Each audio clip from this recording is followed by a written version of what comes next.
Is your external component the Hcnetsdk Library DLL not found? I'm Sophie Chen, a Windows support engineer.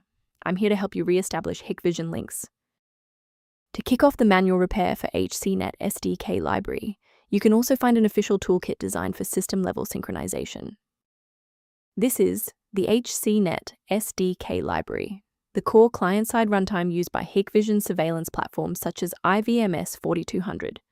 It manages encrypted RTSP stream handling, decoding, and PTZ pan-tilt-zoom control logic. If missing, monitoring software may fail with errors like SDK Initialization Error, or be unable to load live camera feeds. Now that you're up to speed on the file's role, let's begin the repair process. This error suggests a failure in the underlying Windows architecture.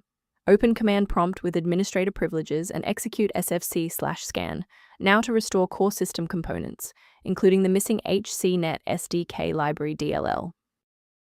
When the primary installation path fails, a more surgical approach to checking your system's environmental variables is required.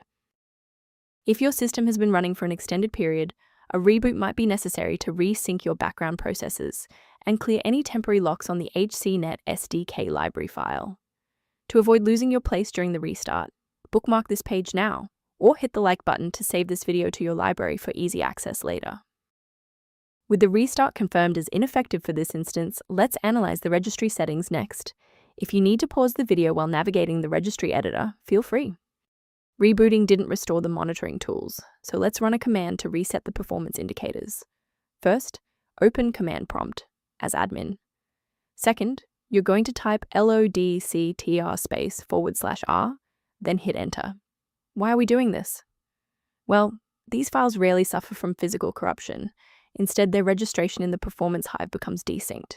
This command purges those stale entries and rebuilds the registry links. To protect your system architecture, I have a few recommendations regarding file authenticity. I strongly advise you to prioritize system safety by avoiding manual swaps of Hcnetsdk library. Third-party DLL sites are a primary vector for hackers to inject ransomware directly into your operating system's core. To ensure your system remains within verified parameters, you might choose to use an authorized maintenance path for ongoing support. If background clutter or library inconsistencies persist, the official diagnostic tool below provides informational support for Hcnetsdk library. I'm Sophie Chen, and I appreciate you watching. If this guide helped Hcnetsdk library workflow, please subscribe for more professional troubleshooting and tech advice.